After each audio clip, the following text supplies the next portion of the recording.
Apoie este canal para que possamos manter nosso projeto de distribuir audiolivros de qualidade gratuitamente para todos. A sua ajuda é essencial para mantermos o nosso trabalho. Faça uma doação pelo Pix de qualquer valor pela chave telefônica na descrição abaixo, ou pelo link do QR Code na descrição do vídeo. Se preferir transferência bancária, confira as informações na descrição abaixo.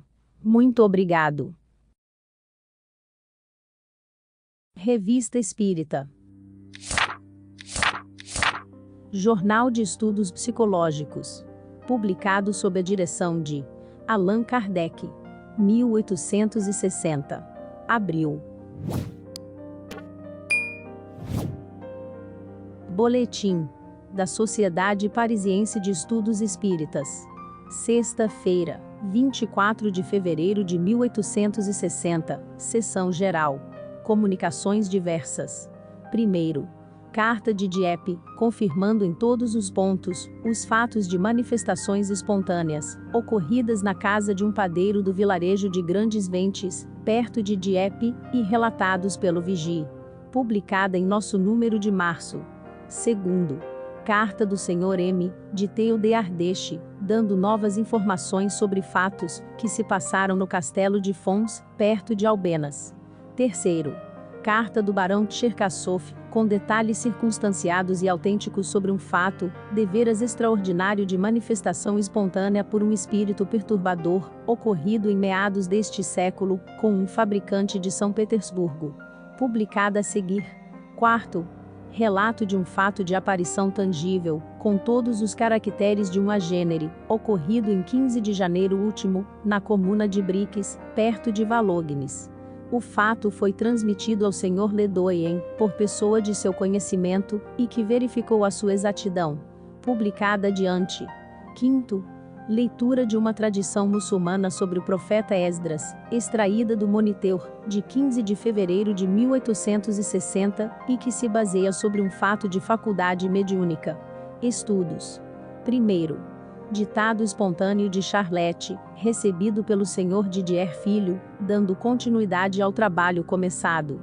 Segundo, evocação do Sr. Jules Louis C., falecido em 30 de janeiro último, no Hospital do Val-de-Grace, em consequência de um câncer que lhe havia destruído parte da face e do maxilar.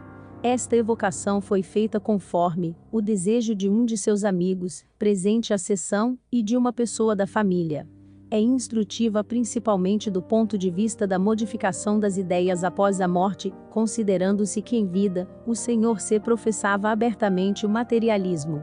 Terceiro, pede-se a São Luís dizer se é possível chamar o espírito que se manifestou na casa do padeiro de Dieppe.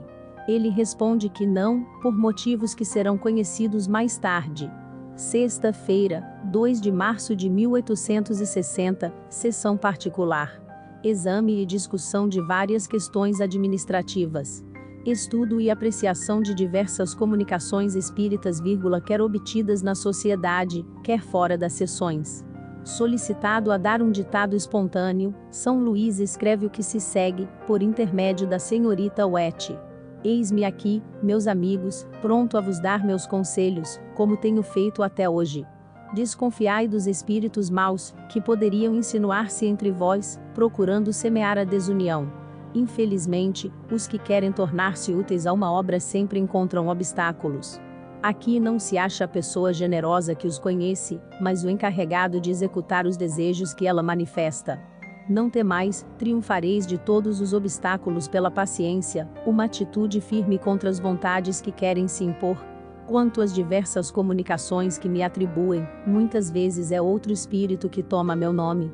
Pouco me comunico fora da sociedade, que tomei sob meu patrocínio, aprecio esses lugares de reunião, que me são especialmente consagrados, mas é somente aqui, que gosto de dar avisos e conselhos.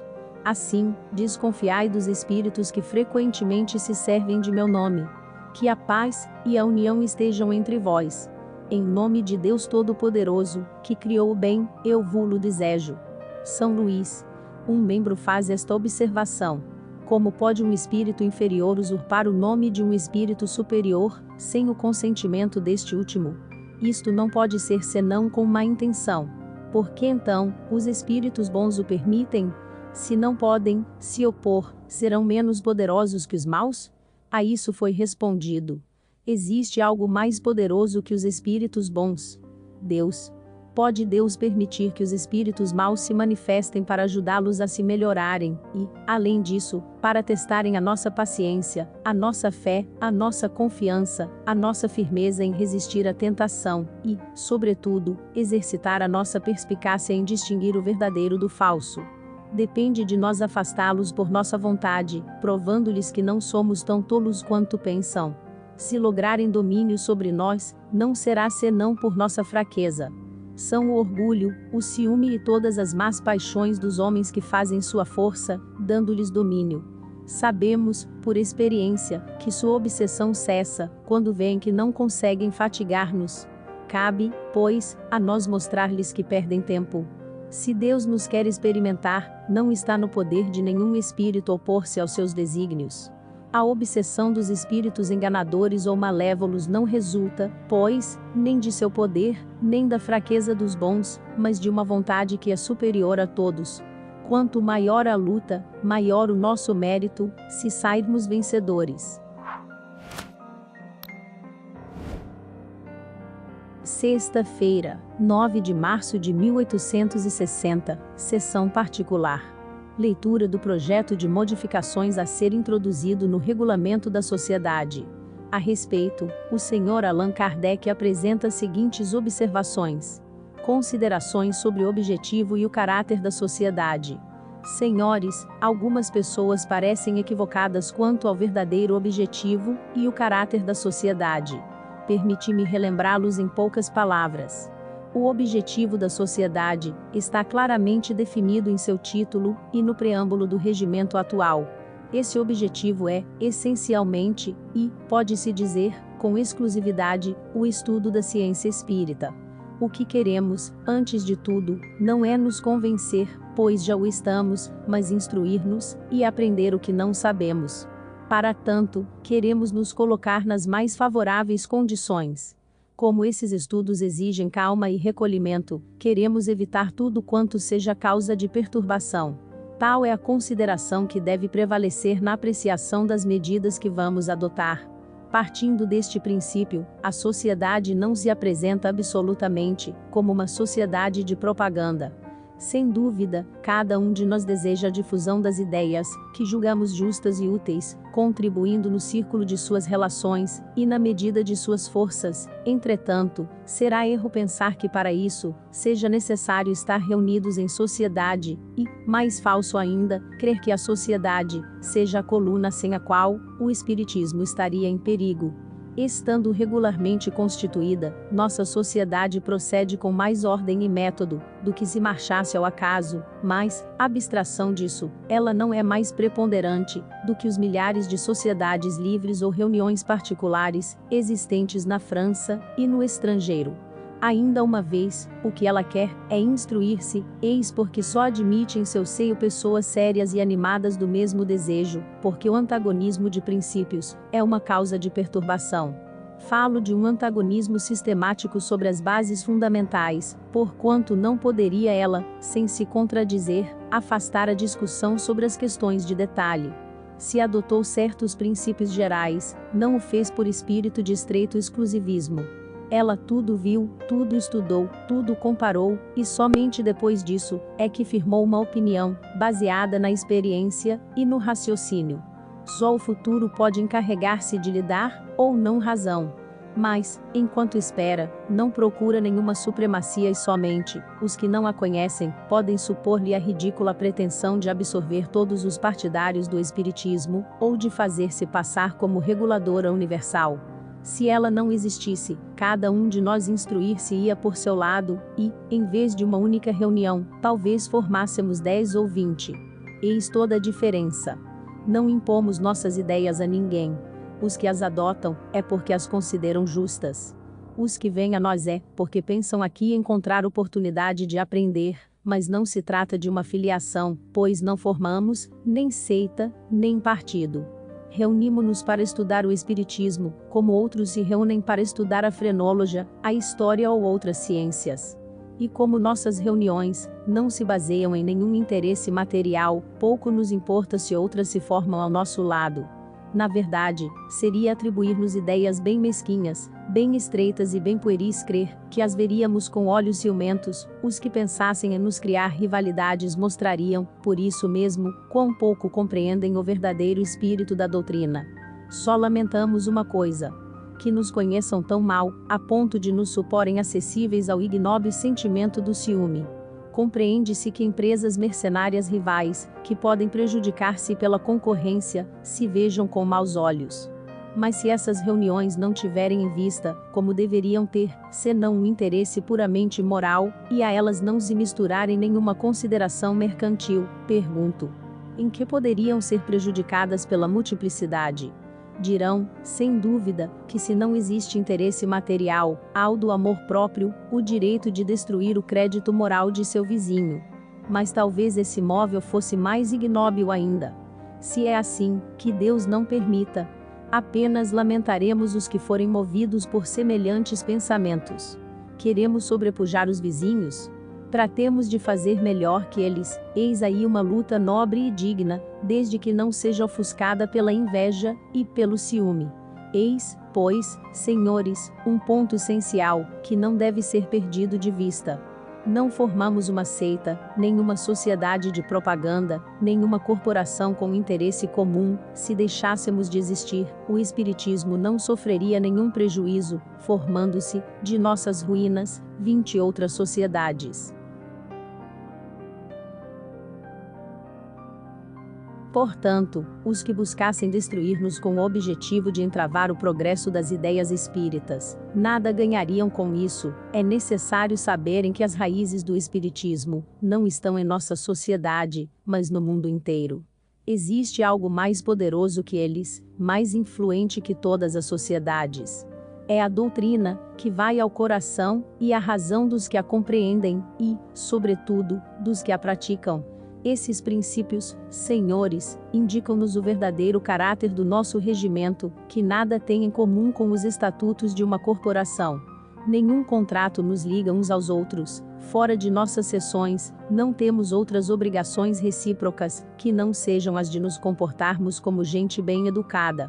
Os que nessas reuniões não encontrarem aquilo que nelas esperam achar, têm toda a liberdade de retirar-se. Eu mesmo não compreenderia que permanecessem, desde que não lhes convenha, o que aqui se faz. Não seria racional que viessem perder tempo. Em toda reunião é preciso uma regra para a manutenção da boa ordem. Falando claramente, nosso regulamento nada mais é que uma instrução destinada a estabelecer ordem em nossas sessões, a manter, entre os assistentes, as relações de urbanidade e de conveniência que devem presidir a todas as assembleias de pessoas educadas, abstração feita das condições inerentes à especialidade de nossos trabalhos. Porque não tratamos apenas com homens, mas com espíritos que, como sabeis, não são igualmente bons, e contra a velhacaria dos quais é preciso que nos resguardemos. Nesse número, alguns são muito astuciosos e podem mesmo, por ódio ao bem, impelir-nos a uma vida perigosa. Cabe a nós ter bastante prudência e perspicácia para frustrá-los, o que nos obriga a tomar precauções particulares. Lembrai-vos, senhores, da maneira pela qual se formou a sociedade. Eu recebia em minha casa algumas pessoas em pequeno comitê. Com o crescimento do grupo, acharam que era preciso um local maior. Para consegui-lo, teríamos de pagar, tivemos, portanto, que nos cotizar. Disseram mais: é preciso ordem nas sessões, não se pode admitir o primeiro que chegar, é necessário, portanto, um regulamento. Eis toda a história da sociedade. Como vedes, é bem simples. Não entrou na cabeça de ninguém fundar uma instituição, nem se ocupar do que quer que seja fora dos estudos. Eu próprio declaro, de maneira muito formal, que se um dia a sociedade quiser ir além, não a acompanharei. O que fiz, outros são mestres em fazê-lo, ocupando-se à vontade, conforme seus gostos, suas ideias, seus pontos de vista particulares. E esses diferentes grupos podem perfeitamente entender-se e viver como bons vizinhos. a menos que utilizemos uma praça pública como local de assembleia, considerando-se que é impossível reunir no mesmo lugar todos os partidários do espiritismo. Esses diversos grupos devem ser fração de um grande todo, mas não seitas rivais. E o mesmo grupo, tornado muito numeroso, pode subdividir-se, como os enxames de abelhas. Estes grupos já existem em grande número, e se multiplicam todos os dias. Ora, é precisamente contra essa multiplicidade, que a má vontade dos inimigos do espiritismo virá quebrar-se, porque os entraves teriam como efeito inevitável, pela própria força das coisas, a multiplicação das reuniões particulares. Entretanto, é preciso convir que em certos grupos há uma espécie de rivalidade, ou, antes, de antagonismo. Qual a causa? Meu Deus, esta causa está na fraqueza humana, no espírito de orgulho que quer impor-se, está, sobretudo, no conhecimento ainda incompleto dos verdadeiros princípios do espiritismo. Cada um defende os seus espíritos, como outrora cidades da Grécia defendiam seus deuses que, seja dito de passagem, não passavam de espíritos mais ou menos bons. Essas dissidências só existem porque há pessoas que querem julgar antes de terem visto tudo, ou que julgam do ponto de vista de sua personalidade. Elas se apagarão, como muitas outras já se apagaram, à medida que a ciência se reformular, porque, em última análise, a verdade é uma só, e sairá do exame imparcial das diferentes opiniões. Esperando que a luz se faça sobre todos os pontos, qual será o juiz? Dir-se-á que é a razão. Mas quando duas pessoas se contradizem, cada uma invoca a sua razão. Que razão superior decidirá entre as duas? Sem nos determos sobre a forma mais ou menos imponente da linguagem, forma que os espíritos impostores e pseudo-sábios sabem muito bem tomar para seduzir pelas aparências, partimos do princípio de que os espíritos bons não podem aconselhar senão o bem, a união e a concórdia, que sua linguagem é formação da Terra. Teoria da incrustação planetária. Nosso sábio confrade Sr. Jobardi, de Bruxelas, nos escreve o que se segue, a propósito de nosso artigo sobre os pré-adamitas, publicado na revista do mês passado. Permiti-me algumas reflexões sobre a criação do mundo, com vistas a reabilitar a Bíblia aos vossos olhos e aos dos livre-pensadores. Deus criou o mundo em 6 dias, 4.000 anos antes da era cristã. Essa afirmativa os geólogos a contestam, firmados no estudo dos fósseis, e dos milhares de caracteres incontestáveis de vetustez, que fazem remontar a origem da Terra a milhares de milhões de anos. Entretanto, a Escritura disse a verdade, e os geólogos também.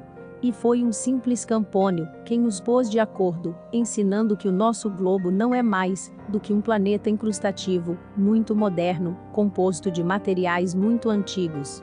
Após o arrebatamento do planeta desconhecido, que chegara à maturidade, ou de harmonia com o que existiu no lugar que hoje ocupamos, a alma da Terra recebeu ordem de reunir seus satélites, para formar a Terra atual, segundo as regras do progresso em tudo, e por tudo. 4 apenas desses astros concordaram com a associação que lhes era proposta. Só a Lua persistiu na sua autonomia, visto que também os globos têm o seu livre-arbítrio.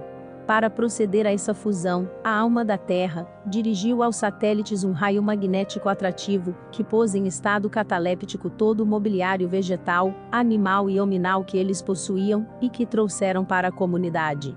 A operação teve por únicas testemunhas a alma da Terra, e os grandes mensageiros celestes, que a ajudaram nessa grande obra, abrindo aqueles globos para lhes dar entranhas comuns.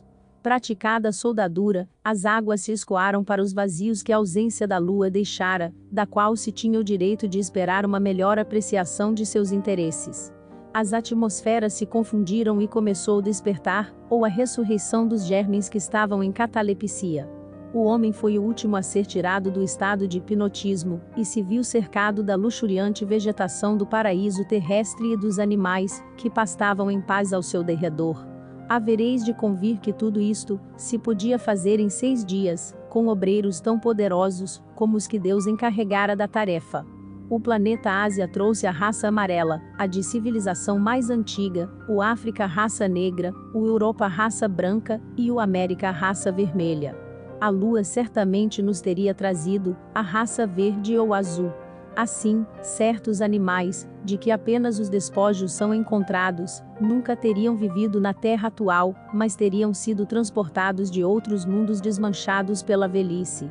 Os fósseis, que se encontram em climas sob os quais não teriam podido existir neste mundo, viviam sem dúvida em zonas muito diferentes nos globos onde nasceram. Tais despojos na Terra se encontram nos polos, ao passo que viviam no equador dos globos a que pertenciam.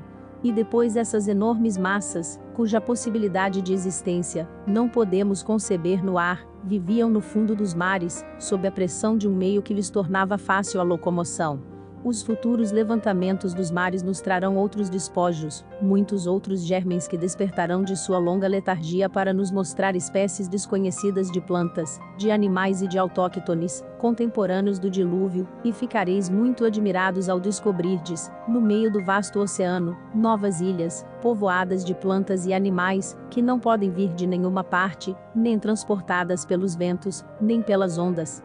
Nossa ciência, que acha errada a Bíblia, terminará por restituir-lhe sua estima, como foi forçada a fazê-lo a propósito da rotação da Terra, pois não se trata de erro da Bíblia, mas dos que não a compreendem. Eis a prova. Josué parou o sol, dizendo-lhe: Santa, Sol. Ora, desde então ele está parado, pois em parte alguma encontrais, que ele lhe tenha ordenado que girasse novamente, e, se desde a derrota dos Amalequitas, a noite continua sucedendo ao dia, é preciso admitir que a terra gira. Então, não é Galileu, mas os inquisidores que mereciam ser censurados por não terem tomado a Bíblia ao pé da letra. Também se negava a existência do licorne bíblico, e acabam de ser mortos 2 nas montanhas do Tibete. Negava-se a aparição do espectro de Saul, e, graças a Deus, estais a ponto de convencer os negadores. Lembremo-nos sempre desta advertência das Escrituras. Nolies incredulus sicuticus et mulus, quibus non est intellectus. Saudações cordiais e respeitosas ao autor da etnografia do mundo espírita. Jobardi. A teoria da formação da Terra pela incrustação de vários corpos planetários já foi dada por certos espíritos em diversas épocas, através de médiuns estranhos entre si. Não nos fazemos adeptos dessa doutrina, que confessamos não ter sido ainda suficientemente estudada para sobre ela nos pronunciarmos, mas reconhecemos que merece um exame sério. As reflexões que ela nos sugere não passam de hipóteses, até que dados mais positivos venham confirmá-las ou desmenti-las.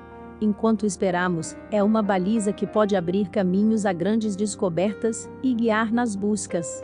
Talvez os cientistas um dia encontrem, nessa teoria, a solução de mais de um problema. Mas, dirão certos críticos, não tendes confiança nos espíritos, já que duvidais de suas afirmações. Como inteligências desprendidas da matéria, podem remover todas as dúvidas da ciência e projetar luz onde reina a obscuridade? Isto é uma questão muito grave, que se liga à própria base do espiritismo, e que não poderíamos resolver neste momento sem repetir o que já temos dito a respeito. Assim, aditaremos apenas algumas palavras, a fim de justificar nossas reservas. Para começar, responderemos que nos tornaríamos sábios com muita facilidade se cuidássemos tão somente de interrogar os espíritos, para conhecer tudo quanto ignoramos. Querendo Deus que adquiríssemos a ciência pelo trabalho, por isso mesmo não encarregou os espíritos de nula trazer pronta e acabada, favorecendo a nossa preguiça. Em segundo lugar, a humanidade, como os indivíduos, tem a sua infância, sua adolescência, sua juventude e sua virilidade. Os espíritos, encarregados por Deus de instruir os homens, devem, pois, proporcionar-lhes ensinos para o desenvolvimento da inteligência. Não dirão tudo a todos, aguardando, antes de semear, que a terra esteja pronta, para receber a semente que a fará frutificar. Eis porque certas verdades, que nos são ensinadas hoje não o foram aos nossos pais, que também interrogavam os espíritos. Eis porque as verdades, para as quais ainda não estamos maduros, só serão ensinadas aos que vierem depois de nós. Nosso equívoco está em nos julgarmos chegados ao cume da escada, quando apenas nos achamos na metade do caminho. Digamos, de passagem, que os espíritos têm 2 maneiras de instruir os homens. tanto podem fazê-lo comunicando-se diretamente, o que tem ocorrido em todos os tempos, como provam todas as histórias sagradas e profanas, quanto se encarnando entre eles, para o desempenho das missões de progresso. Tais são esses homens de bem e de gênio, que aparecem de tempos em tempos, como fachos para a humanidade, fazendo avançar alguns passos. Vede o que acontece, quando esses mesmos homens vêm antes do tempo propício para as ideias que devem espalhar. São desconhecidos em vida, mas seus ensinos não ficam perdidos. Depositados nos arquivos do mundo, como um grão precioso posto de reserva, um belo dia levanta da poeira, no momento em que pode frutificar. Desde então, compreende-se que, se o tempo requerido, para disseminar certas ideias não houver ainda chegado, será em vão que interrogaremos os espíritos. Eles só podem dizer o que lhes é permitido. Mas também há outra razão, que compreendem perfeitamente todos os que têm alguma experiência do mundo espírita. Não basta ser espírito, para possuir a ciência universal, do contrário, a morte nos tornaria quase iguais a Deus.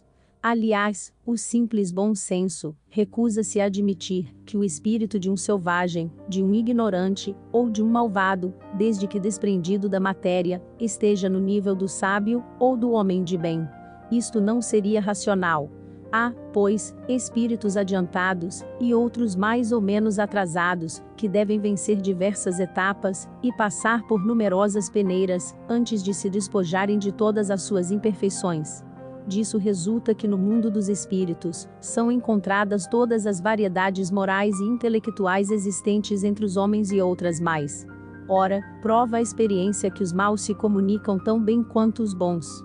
Os que são francamente maus são facilmente reconhecíveis, mas há também, entre eles, semi-sábios, pseudo-sábios, presunçosos, sistemáticos e até hipócritas. Estes são os mais perigosos, porque afetam uma aparência de gravidade, de sabedoria e de ciência, em favor da qual enunciam, em meio a algumas verdades e boas máximas, as coisas mais absurdas. E, para melhor enganar, não receiam adornar-se com os mais respeitáveis nomes.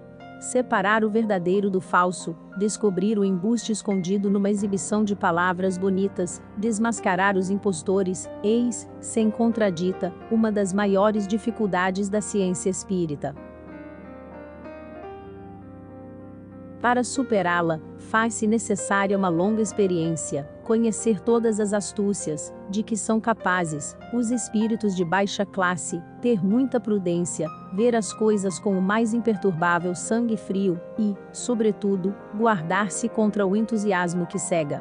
Com o hábito e um pouco de tato, chega-se facilmente a desmascará-los, mesmo sob a ênfase da mais pretensiosa linguagem. Mas, infeliz do médium que se julga infalível, que se ilude com as comunicações que recebe. O espírito que o domina pode fasciná-lo a ponto de fazê-lo achar sublime aquilo que, muitas vezes, é apenas absurdo e salta aos olhos de todos, menos aos seus. Voltemos ao assunto. A teoria da formação da Terra pela incrustação não é a única que tem sido dada pelos espíritos. Em qual acreditar? Isto prova que, fora da moral, que não admite duas interpretações, não se deve aceitar as teorias científicas dos espíritos senão com as maiores reservas, porque, uma vez mais, eles não estão encarregados de nos trazer a ciência acabada, estão longe de tudo saber, sobretudo no que diz respeito ao princípio das coisas. Enfim, é preciso desconfiar das ideias sistemáticas, que alguns deles procuram fazer prevalecer, às quais não têm escrúpulo de atribuir uma origem divina. Se examinarmos essas comunicações com sangue frio, sem prevenção, se pesarmos maduramente todas as palavras, descobriremos facilmente os traços de uma origem suspeita, incompatível com o caráter do espírito que se supõe falar. São, por vezes, heresias científicas tão patentes, que só um cego ou uma pessoa muito ignorante não as perceberia. Ora, como admitir possa um espírito superior cometer semelhantes absurdos? De outras vezes são expressões triviais, formas ridículas, pueris, e mil outros sinais que traem a inferioridade, para quem quer que não esteja fascinado. Que homem de bom senso acreditaria, que uma doutrina contrária aos mais positivos dados da ciência, pudesse emanar de um espírito sábio, ainda que trouxesse o nome de Arago? como crer na bondade de um espírito que dá conselhos contrários à caridade e à benevolência, ainda que sejam assinados por um apóstolo da beneficência. Dizemos mais. Há profanação em misturar nomes venerados a comunicações com evidentes traços de inferioridade. Quanto mais elevados os nomes, tanto mais devem ser acolhidos com circunspeção e mais se deve temer ser joguete de uma mistificação. Em suma, o grande critério do ensino dado pelos espíritos é a lógica. Deus nos deu a capacidade de julgar, e a razão para delas nos servirmos. Os espíritos bons nos recomendam, nisto nos dando uma prova de superioridade. Os outros se guardam. Querem ser acreditados sob palavra, pois sabem muito bem que no exame tem tudo a perder. Como se vê, temos muitos motivos para não aceitar levianamente todas as teorias dadas pelos espíritos. Quando surge uma, limitamo-nos ao papel de observador, fazemos abstração de sua origem espírita, sem nos deixar fascinar pelo brilho de nomes pomposos, examinamo-la como se emanasse de um simples mortal, e vemos se é racional, se dá conta de tudo, se resolve todas as dificuldades. Foi assim que procedemos com a doutrina da reencarnação, que não tínhamos adotado, embora vinda dos espíritos, senão após haver reconhecido que ela só, e só ela, podia resolver aquilo que nenhuma filosofia jamais havia resolvido, e isso abstração feita das provas materiais que diariamente são dadas, a nós e a muitos outros. Pouco nos importam, pois, os contraditores, ainda que sejam espíritos. Desde que ela seja lógica, conforme a justiça de Deus, que não possam substituí-la por nada de mais satisfatório, não nos inquietamos mais do que os que afirmam que a Terra não gira em torno do Sol, porquanto há espíritos que se julgam sábios, ou que pretendem que o homem veio completamente formado de um outro mundo, transportado nas costas de um elefante alado. Menos ainda concordamos com o ponto de vista da formação e, sobretudo, do povoamento da Terra. Eis porque dissemos, no início, que para nós a questão não estava suficientemente elucidada. Encarada do ponto de vista exclusivamente científico, dizemos apenas que, à primeira vista, a teoria da incrustação não nos parecia desprovida de fundamento, e, sem nos pronunciarmos pró, nem contra, dizemos haver nela matéria para exame. Com efeito, se estudarmos os caracteres fisiológicos das diferentes raças humanas, não é possível atribuir-lhes uma origem comum, porque a raça negra não é um abastardamento da raça branca. Ora, adotando a letra do texto bíblico, que faz todos os homens procederem da família de Noé, 2.400 anos antes da era cristã, seria preciso admitir não apenas que em alguns séculos esta única família tivesse povoado a Ásia, a Europa e a África, mas que se houvesse transformado em negros. Sabemos perfeitamente a influência que o clima e os hábitos podem exercer sobre a economia. Um sol ardente avermelha a epiderme e escurece a pele, mas em parte alguma se viu, mesmo sob mais intenso ardor tropical, famílias brancas procriarem negros, sem cruzamento de raças. Para nós, portanto, é evidente que as raças primitivas da Terra provêm de origens diferentes. Qual o princípio? Eis a questão, e, até provas concretas, não é permitido a respeito fazer senão conjecturas. Aos sábios, pois, compete ver as que melhor concordam com os fatos constatados pela ciência. Sem examinar como foi possível a junção e a soldagem de vários corpos planetários, para formar o nosso globo atual, devemos reconhecer que o fato não é impossível, e, desde então, estaria explicada a presença simultânea de raças heterogêneas, tão diferentes em costumes e em línguas, de que cada globo teria trazido os germes ou os embriões, e, quem sabe, talvez indivíduos completamente formados.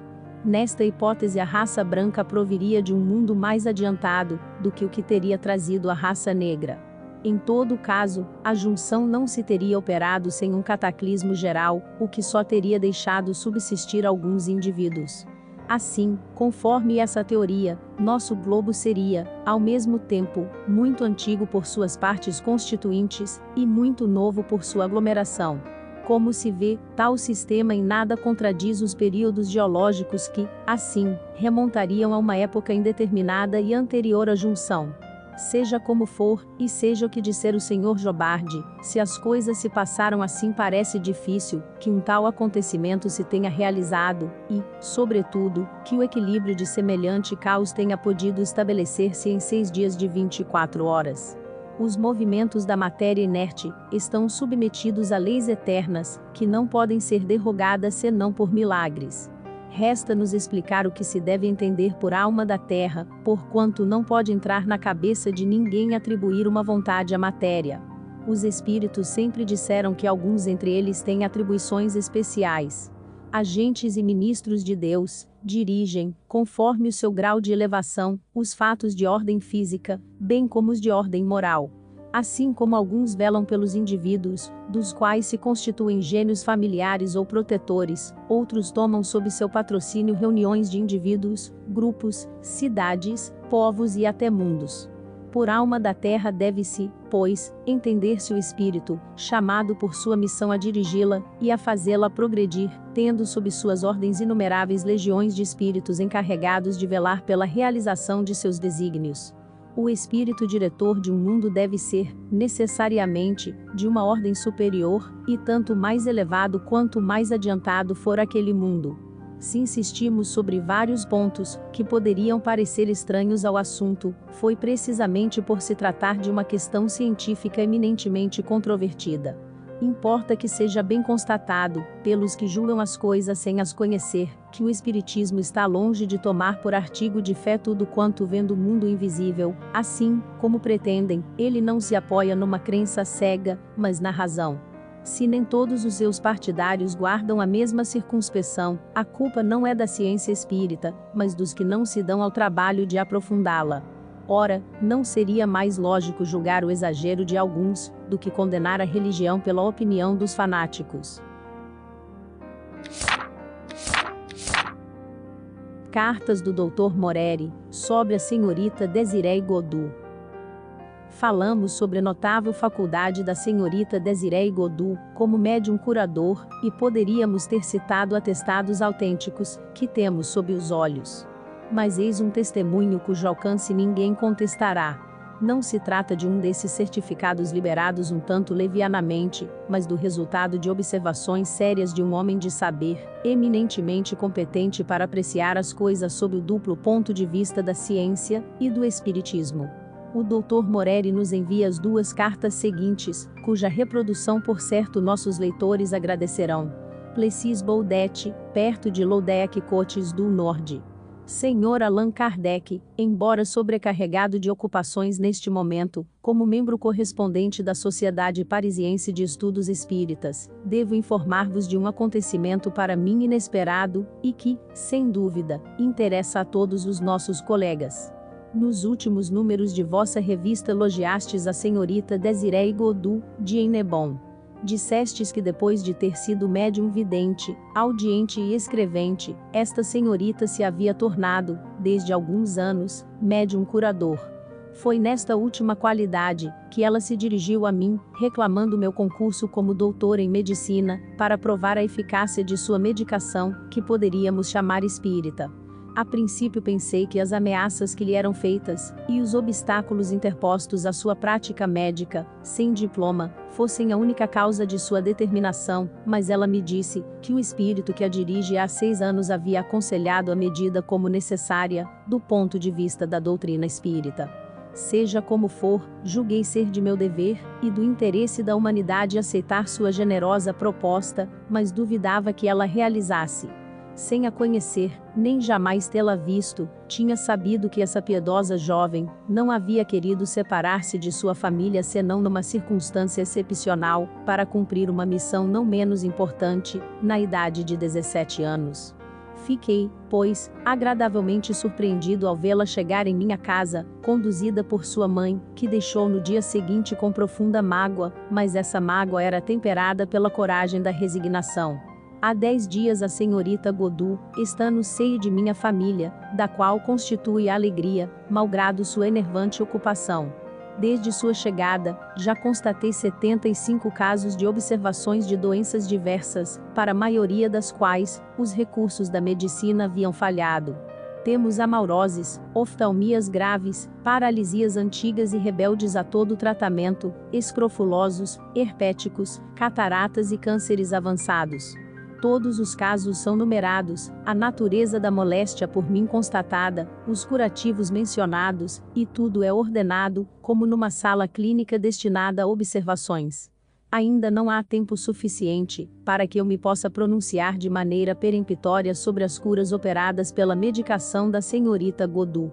Mas, desde hoje, posso manifestar minha surpresa pelos resultados revulsivos que ela obtém pela aplicação de seus ungüentos, cujos efeitos variam ao infinito, por uma causa que eu não poderia explicar dentro das regras ordinárias da ciência. Também vi com prazer que ela cortava as febres sem nenhuma preparação de quinina, ou de seus extratos, por meio de simples infusões de flores, ou de folhas de diversas plantas. Acompanho com vivo interesse o tratamento de um câncer bastante avançado. Esse câncer, diagnosticado e tratado sem sucesso, como sempre, por vários colegas, é objeto da maior preocupação da senhorita Godot. Não são uma, nem duas vezes que ela o pensa, mas a todas as horas. Desejo sinceramente que seus esforços sejam coroados de sucesso, e que cure este indigente, que trata com zelo acima de qualquer elogio. Se o conseguir, pode-se naturalmente esperar que logrará outros, e, neste caso, prestará um imenso serviço à humanidade, curando essa terrível e atroz moléstia. Sei que alguns confrades censurarão e sorrirão da esperança em que me embalo. Mas que me importa, desde que essa esperança se realize. Já me fazem reprimendas por prestar concurso a uma pessoa cuja intenção ninguém contesta, mas cuja aptidão para curar é negada pela maioria, considerando-se que tal aptidão não lhe foi dada pela faculdade. A isto responderei. Não foi a faculdade que descobriu a vacina, mas simples pastores. Não foi a faculdade que descobriu a cortiça do Peru, mas os indígenas daquele país. A faculdade constata os fatos, agrupa-os e classifica-os para formar a preciosa base do ensino, mas não os produz exclusivamente.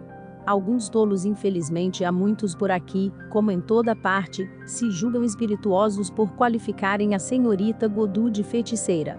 Certamente é uma feiticeira amável e bastante útil, pois não inspira nenhum temor de feitiçaria, nem o desejo de sacrificá-la na fogueira. A outros, que pretendem, seja ela instrumento do demônio, responderei sem rodeios. Se o demônio vem à terra curar os incuráveis, abandonados e indigentes, forçoso é concluirmos que finalmente ele se converteu, merecendo, por isso, os nossos agradecimentos. Ora, duvido muito que entre os que assim falam não haja muitos que prefiram ser curados por suas mãos, a morrerem nas mãos de médico. Recebamos, pois, o bem de onde vier, e, a não ser com provas autênticas, não atribuamos o seu mérito ao diabo. É mais moral e mais racional atribuir o bem a Deus e lhe o agradecer. A respeito, penso que minha opinião será partilhada por vós, e por todos os meus colegas. Aliás, que isso se torne ou não uma realidade, sempre resultará algo para a ciência. Não sou homem de olvidar certos meios empregados, que hoje muito negligenciamos. Disse que a medicina fez imensos progressos. Sim, sem dúvida, para a ciência, mas não tanto na arte de curar. Apreendemos muito e muito esquecemos. O espírito humano é como o oceano. Não pode abarcar tudo, quando invade uma praia, deixa outra. Voltarei ao assunto e vos porei ao corrente dessa curiosa experiência. Ligo a ela a maior importância. Se triunfar, será uma brilhante manifestação contra a qual será impossível lutar, porque nada detém os que sofrem e querem curar-se. Estou decidido a tudo afrontar com esse objetivo, mesmo ridículo que tanto se teme na França. Aproveito a oportunidade para vos enviar minha tese inaugural. Se vos derdes ao trabalho de lê-la, compreendereis facilmente quanto eu estava disposto em admitir o espiritismo. Esta tese foi defendida quando a medicina havia caído no mais profundo materialismo. Era um protesto contra essa corrente, que nos arrastou para a medicina orgânica e a farmacologia mineral, de que tanto se abusou. Quanta saúde arruinada pelo uso de substâncias minerais que, em caso de insucesso, aumentam o mal e, no de melhora, muitas vezes deixam traços em nosso organismo. Aceitai, etc. Moreri, 20 de março de 1860. Senhor, em minha última carta, anunciei-vos que a senhorita Desiree Godu tinha vindo exercer sua faculdade curadora sob minhas vistas. Hoje venho vos trazer algumas novidades. Desde 25 de fevereiro, comecei minhas observações sobre um grande número de doentes, quase todos indigentes e impossibilitados de tratamento adequado. Alguns têm doenças pouco importantes. A maioria, porém, é acometida por afecções, que resistiram aos meios curativos ordinários. Cataloguei, desde 25 de fevereiro, 152 casos de moléstias muito variadas. Infelizmente, em nossa região, sobretudo os doentes indigentes, seguem seus caprichos e não têm paciência para se resignarem a um tratamento contínuo e metódico. Desde que experimentam melhora, julgam-se curados e nada mais fazem. É um fato muitas vezes constatado em minha clientela, e que, necessariamente, deveria ocorrer com a senhorita Godu. Como já vos disse, nada quero prejulgar, nada afirmar, exceto os resultados constatados pela experiência. Mais tarde farei o inventário de minhas observações, e constatarei as mais notáveis. Mas, desde já, posso exprimir a minha admiração por certas curas obtidas fora dos meios ordinários. Vi curar sem quinino 3 episódios de febres intermitentes, rebeldes, dos quais um havia resistido a todos os meios por mim empregados.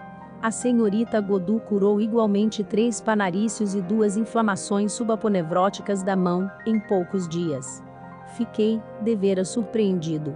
Posso também constatar a cura, ainda não radical, mas muito avançada, de um de nossos mais inteligentes trabalhadores, Pierre Liboudec, de Saint-Gervais, surdo há 18 anos. Ele ficou tão maravilhado quanto eu, quando, após 3 dias de tratamento, pôde ouvir o canto dos pássaros e a voz de seus filhos.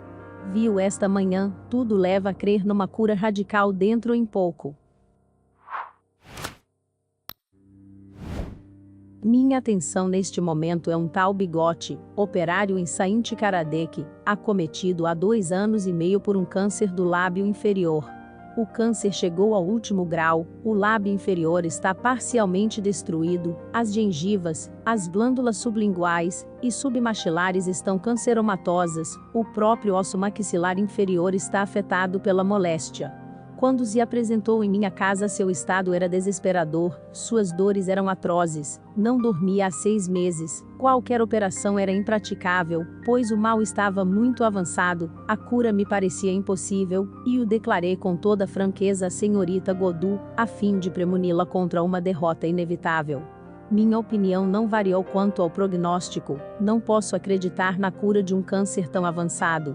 Entretanto, devo declarar que, desde o primeiro curativo, o doente experimenta alívio e, a partir de 25 de fevereiro, dorme bem e se alimenta, voltou-lhe a confiança, a ferida mudou de aspecto de modo visível e, se isso continuar, a despeito de minha opinião tão formal, serei obrigado a esperar uma cura. Se realizar-se, será o maior fenômeno de cura que se possa constatar. É preciso esperar e ter paciência com o doente. A senhorita Godu tem com ele um cuidado todo especial, por vezes tem feito curativos de meia em meia hora. Esse indigente é o seu favorito. Quanto a outras coisas, nada tem a dizer. Poderia edificar-vos sobre os boatos, mexericos e alusões à feitiçaria, mas como a tolice é inerente à humanidade, não me dou ao trabalho de tentar erradicá-la. Aceitai, etc. Moreri. Observação: como se pode ficar convencido pelas 2 cartas acima, o Dr. Moreri não se deixa fascinar pelo entusiasmo, observa as coisas friamente, como homem esclarecido que não se permite ilusões, demonstra inteira boa-fé e, pondo de lado o amor próprio do médico, não teme confessar que a natureza pode prescindir dele, inspirando a uma jovem sem instrução, os meios de curar, que ele não encontrou sequer em sua faculdade, nem em seu próprio cérebro, não se julgando humilhado por isso. Seus conhecimentos de espiritismo mostram-lhe que a coisa é possível, sem que, por isso, haja derrogação das leis da natureza. Ele a compreende, desde que essa notável faculdade é para ele um simples fenômeno, mais desenvolvido na senhorita Godu que em outros. Pode-se dizer que essa jovem representa, para a arte de curar, o que Joana d'Arc representava para a arte militar. O Dr. Moreri, esclarecido sobre os dois pontos essenciais, o espiritismo como fonte, e a medicina ordinária como controle, pondo de lado o amor próprio e qualquer sentimento pessoal, encontra-se na melhor posição para julgar imparcialmente, e nós cumprimentamos a senhorita Godu pela resolução tomada, de colocar-se sob seu patrocínio. Sem dúvida os leitores nos serão gratos por mantê-los ao corrente das observações que serão feitas ulteriormente. Variedades. O fabricante de São Petersburgo. O seguinte fato de manifestação espontânea foi transmitido ao nosso colega, Sr. Kratisov, de São Petersburgo, por seu compatriota, o barão Gabriel Tcherkassov, que reside em Canisvar, e garante a sua autenticidade. Aliás, parece que o fato é muito conhecido, e fez sensação na época em que ocorreu. No começo do século havia em São Petersburgo um rico artesão, que empregava grande número de operários em suas oficinas. Seu nome me escapa, mas creio que era inglês. Homem probo, humano e comportado, não só desfrutava a boa renda de seus produtos, mas, muito mais ainda, do bem-estar físico e moral de seus operários que, consequentemente, ofereciam o exemplo de boa conduta e de uma concórdia quase fraternal. Conforme um costume observado na Rússia até hoje, o patrão custeava o alojamento e a alimentação, ocupando os operários os andares superiores e as águas furtadas da mesma casa que ele. Certa manhã, ao despertar, vários operários não encontraram suas roupas, que haviam posto de lado ao se deitarem. Não se podia pensar em roubo. Conjeturaram inutilmente e suspeitaram que os mais maliciosos tinham querido pregar uma peça em seus camaradas. Enfim, graças às buscas realizadas, encontraram todos os objetos desaparecidos, no celeiro, nas chaminés e até nos telhados. O patrão fez advertências gerais, já que ninguém se confessava culpado, ao contrário, todos protestavam inocência. Passado algum tempo, o mesmo fato se repetiu, novas advertências, novos protestos. Pouco a pouco o fenômeno começou a se repetir todas as noites e o patrão inquietou-se bastante, porque além de seu trabalho ser muito prejudicado, via-se ameaçado pela debandada de todos os operários, que temiam permanecer numa casa onde se passavam, segundo eles, coisas sobrenaturais. Seguindo o conselho do patrão, foi organizado um serviço noturno, escolhido pelos próprios operários, para surpreender o culpado. Mas nada conseguiram. Ao contrário, as coisas pioravam cada vez mais. Para alcançar seus quartos, os operários deviam subir escadas que não estavam iluminadas. Ora, aconteceu a vários deles receber pancadas e bofetões, e, quando procuravam defender-se, não batiam senão no vazio, enquanto a violência dos golpes os fazia supor que tratavam com um ser sólido. Desta vez o patrão os aconselhou a se dividirem em dois grupos. Um deveria ficar na parte superior da escada, e o outro embaixo. Desta maneira o brincalhão de mau gosto não poderia escapar, e receber o corretivo que merecia. Mas a previdência do patrão falhou novamente, os dois grupos apanharam bastante e cada um acusava o outro. As recriminações tornaram-se atrozes, e a desinteligência entre os operários chegou ao cúmulo, de modo que o pobre patrão já pensava em fechar as oficinas, ou mudar-se. Uma noite estava sentado, triste e pensativo, cercado pela família. Todos estavam abatidos quando, de repente, ouviu-se um grande ruído no aposento ao lado, que lhe servia de gabinete de trabalho. Levantou-se precipitadamente e foi procurar a causa do barulho. Ao abrir a porta, a primeira coisa que viu foi sua escrivaninha aberta e um castiçal aceso.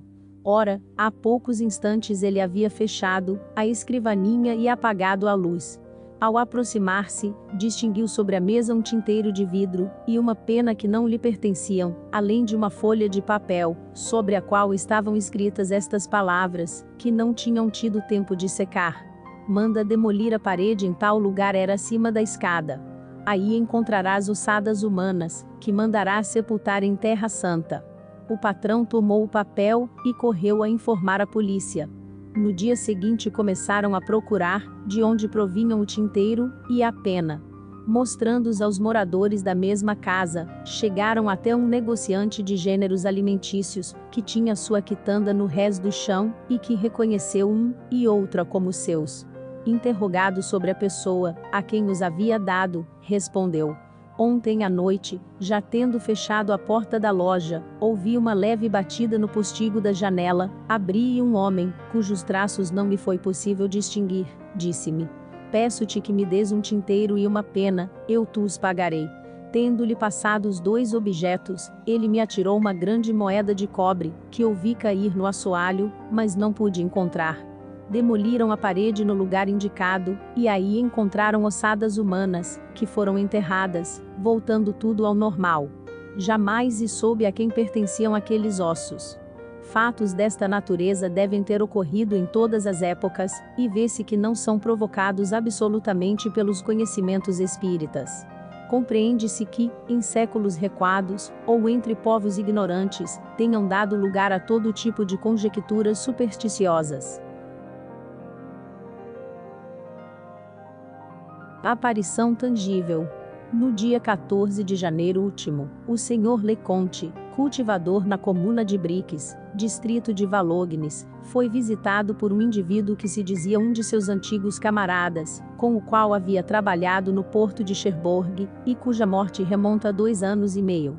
A aparição tinha por fim pedir a Leconte que mandasse rezar uma missa. No dia 15 houve recorrência da aparição. Menos espantado, Leconte efetivamente reconheceu o antigo camarada, mas, ainda perturbado, não soube o que responder. O mesmo aconteceu em 17 e 18 de janeiro. Somente no dia 19 Leconte disse-lhe: já que desejas uma missa, onde queres que seja rezada? Assistirás a ela? Desejo, respondeu o espírito, que a missa seja realizada na capela de São Salvador, dentro de 8 dias, lá estarei. E acrescentou: há muito tempo que eu não te via, e a distância era longa para vir te procurar. Dito isto, retirou-se, apertando-lhe a mão. O senhor Leconte cumpriu sua promessa. Em 27 de janeiro, a missa foi rezada em São Salvador, e ele viu seu antigo camarada ajoelhado nos degraus do altar, perto do sacerdote oficiante. Além dele, ninguém percebeu a aparição, embora tivesse perguntado ao padre e aos assistentes se não o teriam visto. Desde aquele dia, o senhor Leconte não foi mais visitado e retomou sua habitual tranquilidade. Observação: conforme esse relato, cuja autenticidade é garantida por uma pessoa digna de fé, não se trata de uma simples visão, mas de uma aparição tangível, pois o defunto, amigo do senhor Leconte, lhe havia apertado a mão. Os incrédulos dirão que foi uma alucinação, mas, até o momento, ainda esperamos de sua parte uma explicação clara, lógica e verdadeiramente científica dos estranhos fenômenos, que designam por esse nome, porquanto, simplesmente negá-los não nos parece a melhor solução. Ditados espontâneos. O anjo das crianças. Sociedade, médium. Senhora de Boyer. Meu nome é Micael. Sou um dos espíritos prepostos à guarda das crianças. Que doce missão! E que felicidade proporciona a alma! Perguntai se me refiro à guarda das crianças? Mas não têm suas mães, anjos bons prepostos a essa guarda? E por que ainda é necessário um espírito para delas se ocupar? Então não pensais nas que não têm mais essa boa mãe?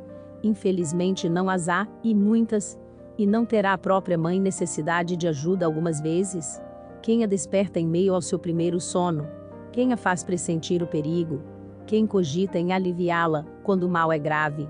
Nós, sempre nós, que desviamos a criança travessa do precipício para onde corre, que dela desviamos os animais nocivos, e afastamos o fogo que poderia misturar-se aos seus cabelos louros. Nossa missão é suave. Somos ainda nós que lhes inspiramos a compaixão pelo pobre, a doçura, a bondade. Nenhuma criança, mesmo das piores, poderia nos irritar. Há sempre um instante em que seu coraçãozinho nos fica aberto. Alguns de vós se espantarão desta missão, mas não dizeis frequentemente: há um Deus para as crianças, sobretudo para as crianças pobres. Não, não há um Deus, mas anjos, amigos. E como poderias explicar de outro modo essas salvações miraculosas? Existem ainda muitos outros poderes, cuja existência nem mesmo suspeitais. Há o espírito das flores, dos perfumes, há milhares, cujas missões, mais ou menos elevadas, vos pareceriam deliciosas e invejáveis, após vossa dura vida de provas. Eu os exortarei a virem ao vosso meio. Neste momento sou recompensada por uma vida inteiramente devotada às crianças. Casada jovem, com um homem que possuía vários filhos, não tive a felicidade de os ter de mim mesma. Completamente devotada a elas, Deus, o bom e soberano Senhor, concedeu-me ser ainda guarda das crianças. Doce e santa missão, eu o repito, cuja influência as mães aqui presentes não poderiam negar. A Deus, vou à cabeceira dos meus pequenos protegidos. A hora do sono é a minha hora, e é preciso que visite todos esses olhinhos fechados. Ficai sabendo que o bom anjo, que vela por elas não é uma alegoria, mas uma verdade. Conselhos.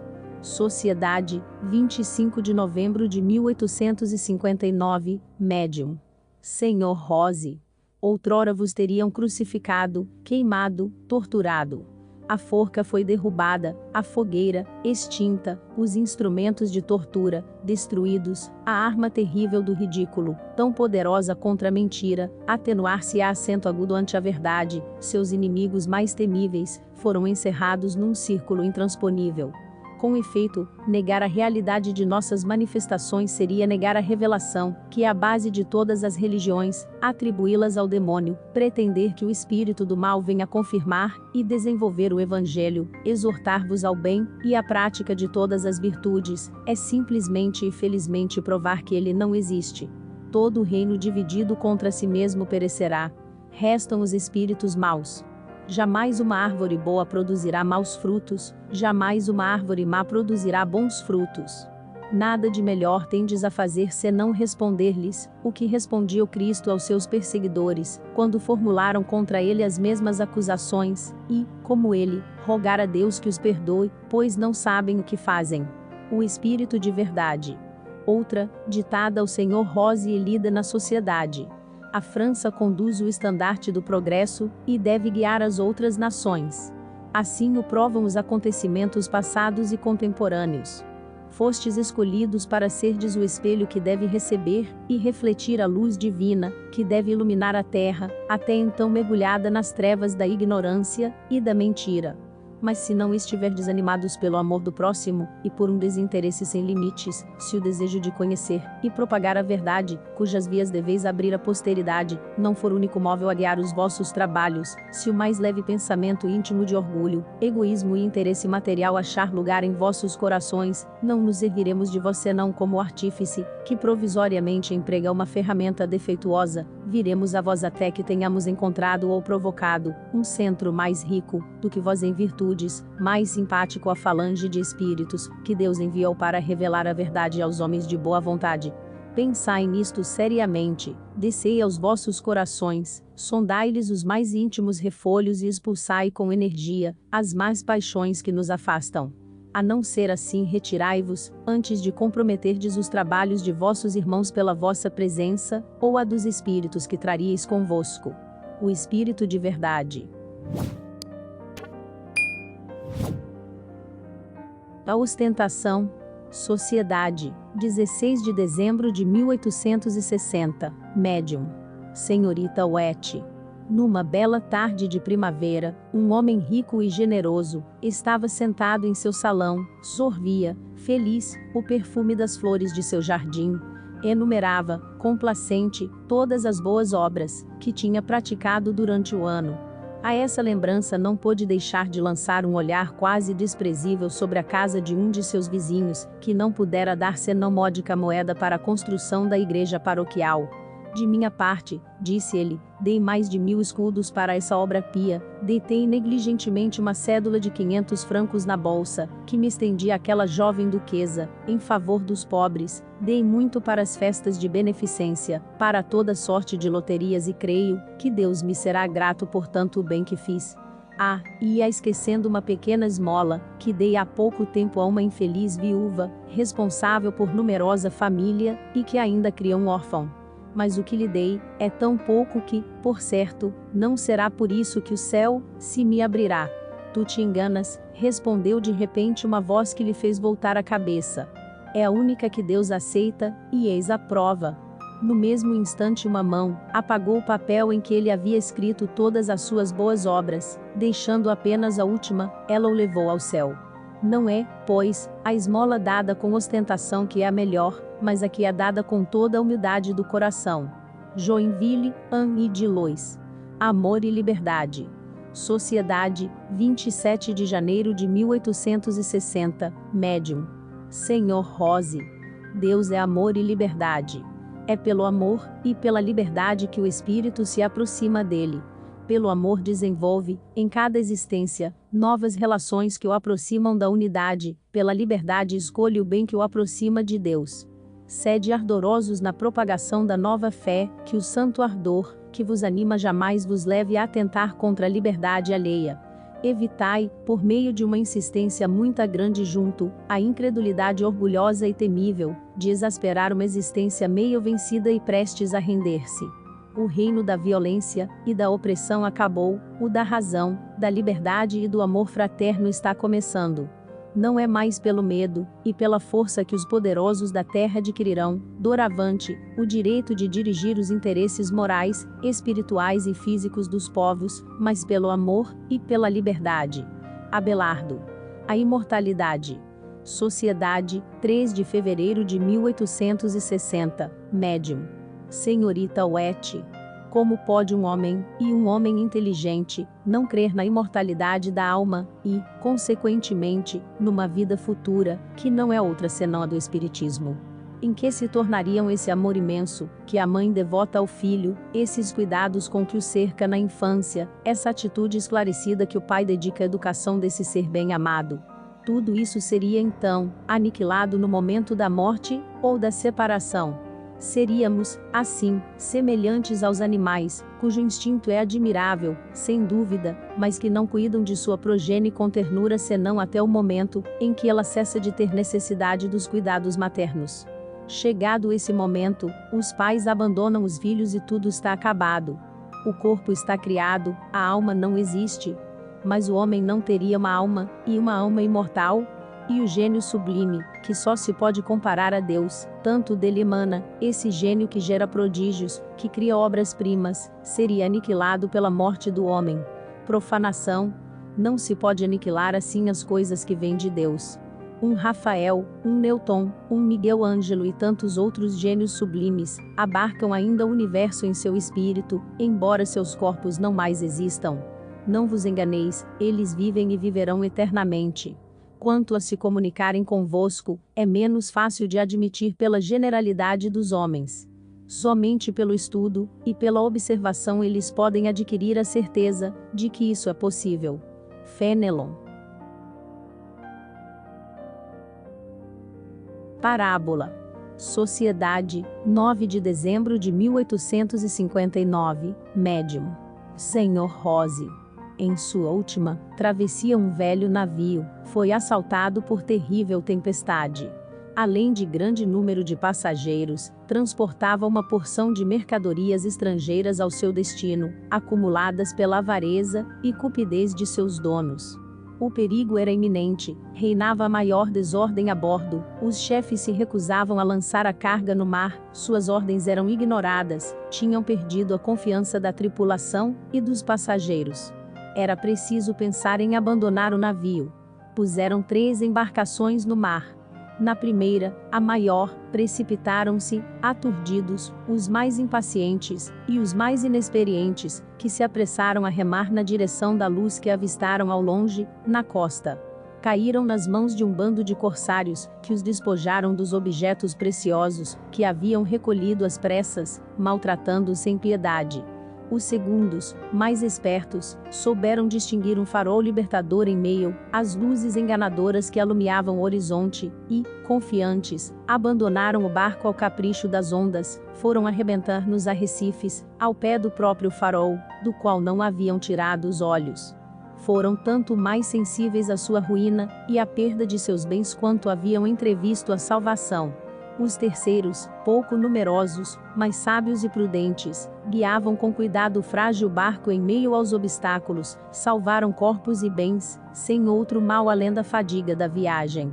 Não vos contenteis, portanto, em vos guardardes contra a pirataria, e contra os espíritos maus, mas sabei também, evitar o erro dos viajantes negligentes, que perderam os bens e naufragaram no porto. Sabei guiar vosso barco em meio aos escolhos das paixões e atracareis com felicidade no porto da vida eterna, ricos das virtudes que tiverdes adquirido em vossas viagens. São Vicente de Paulo. O Espiritismo. Sociedade, 3 de fevereiro de 1860, Médium. Senhora M. O Espiritismo é chamado a esclarecer o mundo, mas necessita de um certo tempo para progredir. Existiu desde a criação, mas só era conhecido por algumas pessoas, porque, em geral, a massa pouco se ocupa em meditar sobre questões espíritas. Hoje, com o auxílio desta pura doutrina, haverá uma luz nova.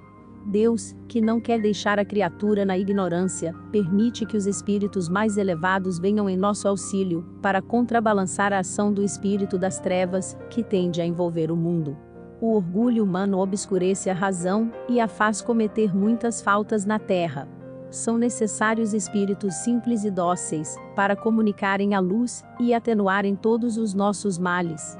Coragem. Persisti nesta obra, que é agradável a Deus, porque ela é útil para sua maior glória, e dela resultarão grandes bens para a salvação das almas. Francisco de Sales.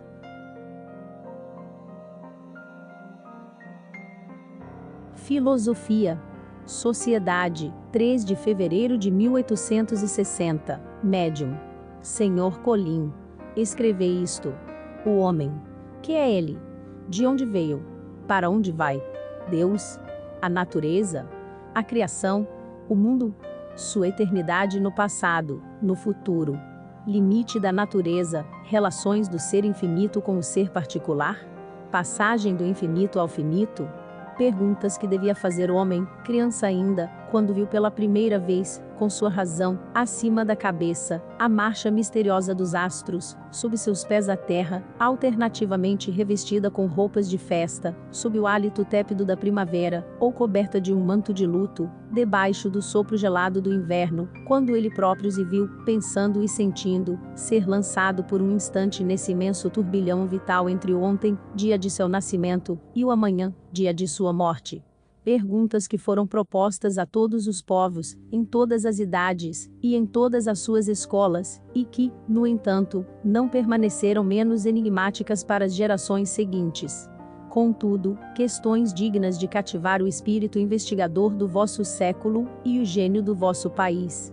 Se, pois, houvesse entre vós um homem, 10 homens, tendo consciência da alta gravidade de uma missão apostólica e vontade de deixar um traço de sua passagem aqui, para servir de ponto de referência à posteridade, eu lhe diria: durante muito tempo transigistes com os erros e preconceitos de vossa época, para vós, o período das manifestações materiais e físicas passou, aquilo a que chamais de evocações experimentais, já não vos pode ensinar grandes coisas, porque, no mais das vezes, apenas a curiosidade está em jogo. Mas a era filosófica da doutrina se aproxima. Não permaneçais por muito tempo fixados nas fasquias do pórtico, em breve carcomidas, e penetrais sem hesitação no santuário celeste, conduzindo altivamente a bandeira da filosofia moderna, na qual escreveis sem medo.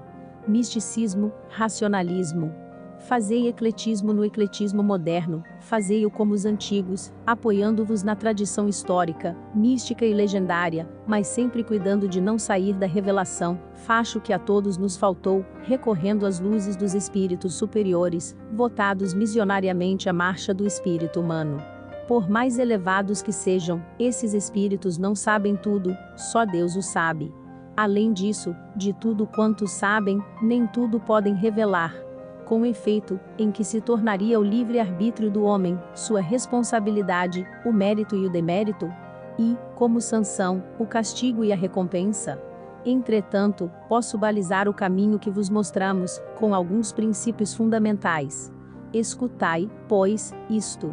Primeiro, a alma tem o poder de subtrair-se à matéria. Segundo, de elevar-se muito acima da inteligência. Terceiro, esse estado é superior à razão. Quarto, ele pode colocar o homem em relação com aquilo que escapa às suas faculdades. Quinto, o homem pode provocá-lo pela prece a Deus, por um esforço constante da vontade, reduzindo a alma, por assim dizer, ao estado de pura essência, privada da atividade sensível e exterior, numa palavra, pela abstração de tudo que há de diverso, de múltiplo, de indeciso, de turbilhonamento, de exterioridade na alma. Sexto, existe no concreto e complexo do homem, uma força completamente ignorada até hoje. Procurai-a, portanto. Moisés, Platão, depois Juliano.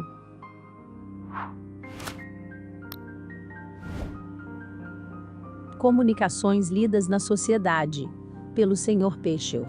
Meu amigo, não sabeis que todo homem, que marcha na senda do progresso tem sempre contra si a ignorância e a inveja. A inveja é a poeira levantada por vossos passos. Vossas ideias revoltam certos homens, pois não compreendem ou abafam no orgulho o clamor da consciência, que lhes grita. Aquilo que repeles, teu juiz te lembrará um dia, é uma mão que Deus estende, para te retirar do lamaçal, onde te lançaram as paixões. Escuta por um instante a voz da razão, pensais que viveis no século do dinheiro, onde o domina, que o amor às riquezas vos desseca o coração, carrega a vossa consciência de muitas faltas, e até de crimes que devereis confessar. Homens sem fé, que vos dizeis hábeis, vossa habilidade vos levará ao naufrágio, nenhuma mão vos será estendida, fostes surdos às misérias alheias, e sereis tragados sem que caia uma lágrima sobre vós. Parai, ainda há tempo, que o arrependimento penetre vossos corações, que ele seja sincero, e Deus vos perdoará. Procurai o infeliz que não ousa lastimar-se, e que a miséria mata lentamente. O pobre que tiverdes aliviado, incluirá vosso nome em suas preces, abençoará a mão que talvez lhe tenha salvado, a filha da fome que mata, e da vergonha que desonra. Infelizes de vós, se fordes surdos à sua voz. Deus vos disse, pela boca sagrada do Cristo: ama teu irmão como a ti mesmo. Não vos deu a razão, para julgardes o bem e o mal? Não vos deu um coração, para vos compadecerdes dos sofrimentos dos vossos semelhantes? Não sentis que, abafando a consciência, abafais a voz do progresso e da caridade? Não sentis que apenas arrastais um corpo vazio? Que nada mais bate em vosso peito, o que torna incerta a vossa marcha? Porque fugistes da luz, e os vossos olhos se tornaram de carne, as trevas que vos cercam vos agitam e causam medo. Procurais, mais tarde demais, sair dessa vida que desmorona aos vossos pés, o medo, que não podeis definir, vos torna supersticiosos. Fingis que sois um homem caridoso, no entanto, esperando resgatar a vida de egoísta, dais o ceitil que o temor vos arranca, mas Deus sabe o que vos leva a agir. Não podeis enganá-lo, vossa vida se extinguirá sem esperança, e não podeis prolongá-la por um só dia. Extinguir-se-á acento agudo, malgrado vossas riquezas, que vossos filhos ambicionam por antecipação, pois lhes destes o exemplo. Como vós, eles não têm senão um amor. O do ouro, único sonho de felicidade para eles. Quando esta hora de justiça soar, tereis de comparecer perante o supremo juiz que tendes desprezado. Tua filha, a consciência. Cada homem tem em si, o que chamais uma voz interior, é o que o Espírito chama de consciência, juiz severo que preside a todas as ações de vossa vida. Quando o homem está só, escuta essa consciência, e se pesa no seu justo valor, muitas vezes tem vergonha de si mesmo. Nesse momento reconhece a Deus, mas a ignorância, conselheira fatal, o impele e lhe põe a máscara do orgulho. Ele se vos apresenta repleto do seu vazio, procura enganar-vos pela firmeza que apresenta. Mas o homem de coração reto, não tem a cabeça altaneira. Escuta com proveito as palavras do sábio, sente que não é nada, e que Deus é tudo. Procura instruir-se no livro da natureza, escrito pela mão do Criador. Seu espírito se eleva, expulsando as paixões materiais, que muitas vezes vos desviam. Essa paixão que vos conduz, é um guia perigoso. Guardai isto, amigo. Deixai rir o séptico, seu sorriso se extinguirá. À sua hora derradeira, o homem torna-se crente. Amigo, pensai sempre em Deus, somente Ele não se engana. Lembrai-vos de que há apenas um caminho que conduz a ele: a fé e o amor aos semelhantes. Tua filha.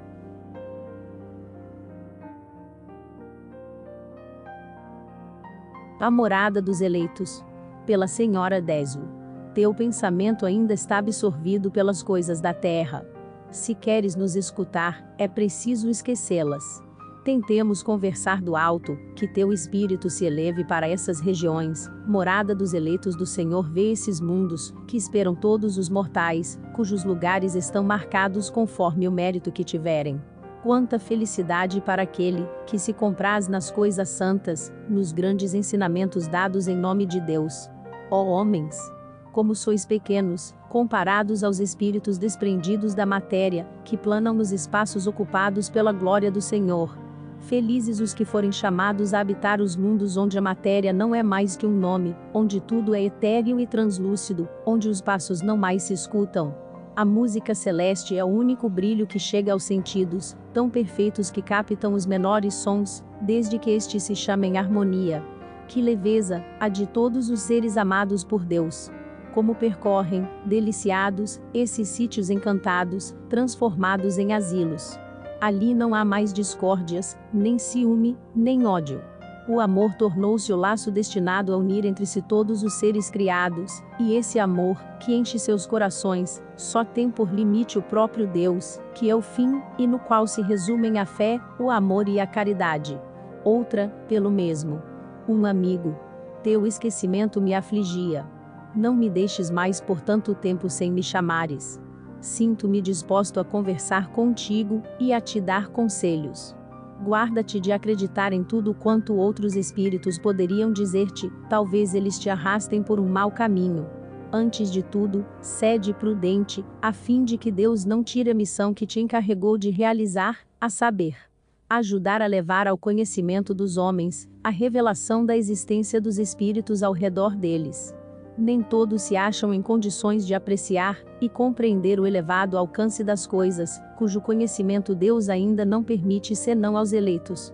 Dia virá em que esta ciência, cheia de consolação e de grandeza, será compartilhada pela humanidade inteira, onde não mais se encontrará um incrédulo. Os homens então só poderão compreender uma verdade, tão palpável que não será posta em dúvida por um só instante pelo mais simples dos mortais. Digo-te, em verdade, que não passará meio século, antes que os olhos e ouvidos de todos sejam abertos a essa grande verdade. Os espíritos circulam no espaço e ocupam diferentes mundos, conforme seu mérito aos olhos de Deus. A verdadeira vida está na morte, sendo necessário que o homem seja resgatado várias vezes antes de obter a vida eterna, a que todos deverão chegar, através de um número maior ou menor de séculos de sofrimentos, conforme tenham sido mais ou menos fiéis à voz do Senhor um amigo. O Espírito e o Julgamento. Pela Senhora Netes. A liberdade do homem é toda individual, nasceu livre, mas essa liberdade muitas vezes é a sua desgraça. Liberdade moral, liberdade física, tudo ele reuniu, mas com frequência lhe falta o discernimento, aquilo a que chamais de bom senso.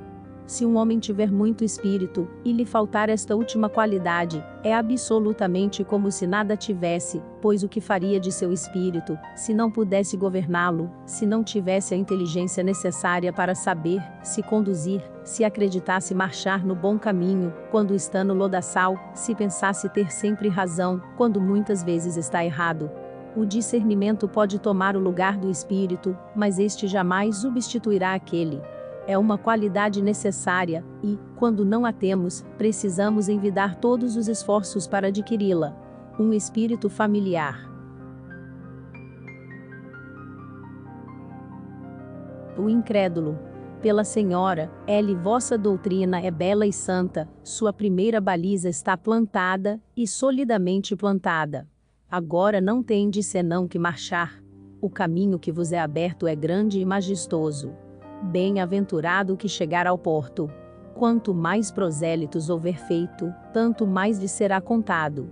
Mas para isto não deve abraçar a doutrina friamente, é necessário ter ardor, e este ardor será dobrado, porquanto Deus está sempre convosco quando fazeis o bem. Todos os que trouxerdes, serão outras tantas ovelhas entradas no redil. pobres ovelhas, meio tresmalhadas. Crede. O mais céptico, o mais ateu, o mais incrédulo, enfim, tem sempre um cantinho no coração que gostaria de ocultar a si mesmo. Pois bem, é esse cantinho que ele deve procurar e encontrar, é esse lado vulnerável que deve atacar. É uma pequena brecha, deixada aberta intencionalmente por Deus, para facilitar à criatura o meio de retornar ao seu seio. São Bento. O sobrenatural. Pelo Sr. Rabache, de Bordeaux. Meus filhos, vosso pai fez bem em vos chamar seriamente a atenção para os fenômenos produzidos nas sessões, que vos ocupam há alguns dias. A julgá-los conforme instruções de certos espíritos sectários, ignorantes ou dominadores, esses efeitos são sobrenaturais. Não creiais nisso, meus filhos, nada do que acontece é sobrenatural, se assim fosse, diz o bom senso, que só aconteceria fora da natureza, e então, não o veríeis. Para que vossos olhos ou vossos sentidos percebam uma coisa, é de todo necessário que essa coisa seja natural. Com um pouco de reflexão, não há um espírito sério que consinta em crer em coisas sobrenaturais. Com isso não quero dizer que não haja coisas que assim pareçam à vossa inteligência, mas a única razão para isso é que não as compreendeis. Quando algum fato vos parecer sair do que julgardes natural, guardai-vos contra essa preguiça de espírito, que vos induziria a crer que seja sobrenatural, procurai compreendê-lo, pois, para isto vos foi dada a inteligência. Para que vos serviria ela, se tivesseis de vos contentar em aprender e crer no que ensinaram vossos predecessores? É preciso que cada um ponha a inteligência a serviço do progresso, que é obra coletiva de todos. Já que sois dotados de pensamento, pensai, já que tendes a razão, que não vos foi dada sem motivo, examinai e julgai. Não aceiteis julgamentos acabados senão depois de submetidos ao crivo da razão. Duvidai longamente se não tiverdes certeza, mas jamais negueis aquilo que não compreendeis. Examinai seriamente. Somente o preguiçoso, o não inteligente e o indiferente aceitam como verdadeiro ou falso tudo quanto ouvem afirmar ou negar. Enfim, meus filhos, envidai todos os esforços, para vos tornardes sérios e úteis, de modo a bem cumprirdes a missão que vos está confiada.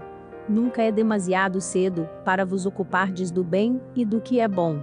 Começai, pois cedo, a vos ocupardes das coisas sérias. O tempo das futilidades é sempre muito longo. É inútil para o vosso progresso, que não deveis perder de vista um só instante. As coisas da terra nada são, servem apenas a vossa passagem para outro estado, que será tanto mais perfeito quanto melhor preparados estiverdes. Vossa avó, Allan Kardec. Fique por dentro dos lançamentos de audiolivros do nosso canal, pelo Telegram no link na descrição do vídeo. Assim você não perde nenhum lançamento.